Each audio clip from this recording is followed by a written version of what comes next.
All right, for the first time ever, 1975 Imperial LeBaron. Look at this.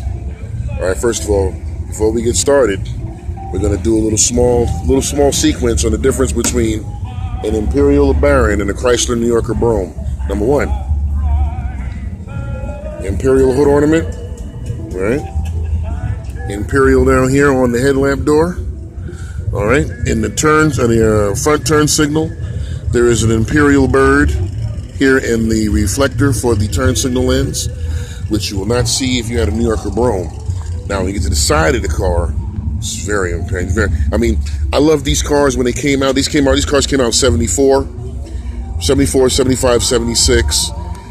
And then they didn't sell that well, but this is a dynamite design. Another thing about this design is this waterfall grill. This was the final design by Elwood Engel before he retired from Chrysler. So he left them with you can tell it's a beautiful design. That's why they ran with this design for about 7 years during the 70s.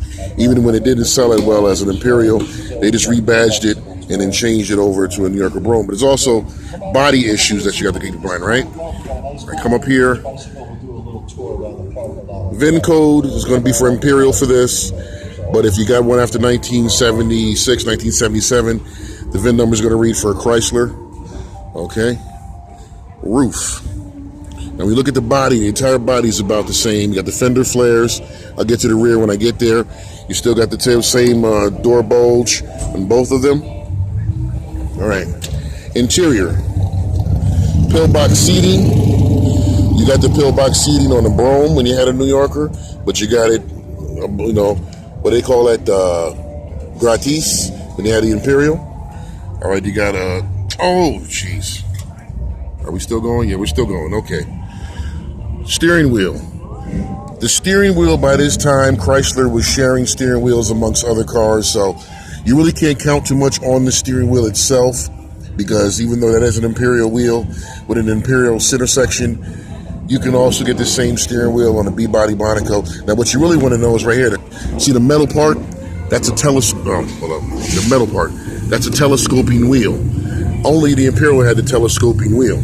Now, when they get in here, what they did was they changed the stereo, but also this car would have had automatic temperature control. Okay?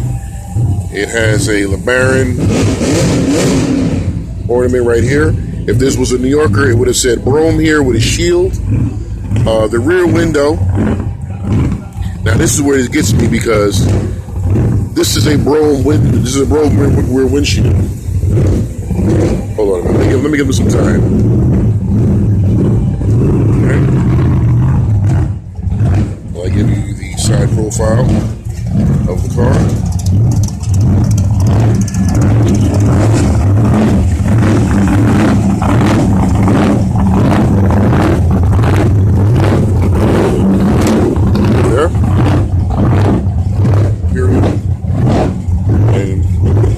If you had a New Yorker, this would be a Chrysler Pentastar right here. Once again, it would say New Yorker here in bold script. New Yorker Brougham. Now, like I said, the car's passed. This rear windshield, this is a Brougham rear windshield right here. So that's why you can see it's recessed between the vinyl panels. If you had a New Yorker, you would have not gotten this rear windshield. Your windshield would have came out all the way to the D-pillar and then came down and then went along the bottom of the car. New Yorker Brougham, there. You'd have not gotten that rear windshield, right? Now, there's this portion right here. This is a carryover from 1963 New Yorker.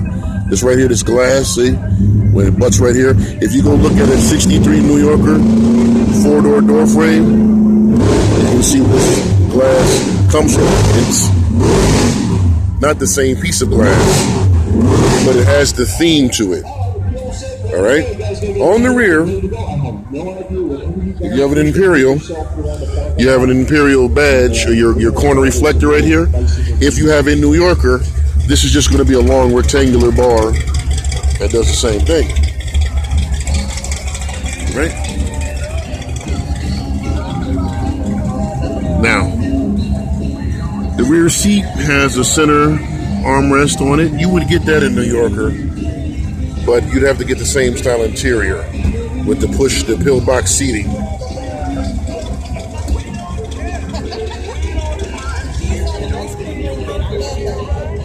Automatic.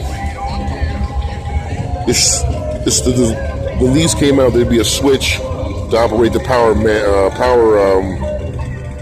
antenna. But when you change the radio, you can wire this to happen automatically off of new radios with a 3-volt feed that comes out the back of the radio. Imperial on the fender. All right.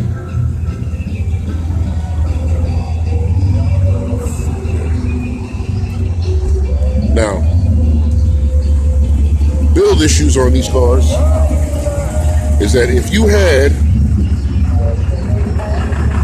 hold on, everybody get out of my way here. Let me get out of my way. Oh, okay.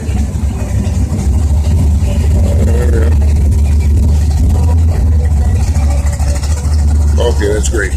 So, anyway, back to the Imperial. If you would have had yourself an Imperial LeBaron, 1974, 1976, this car,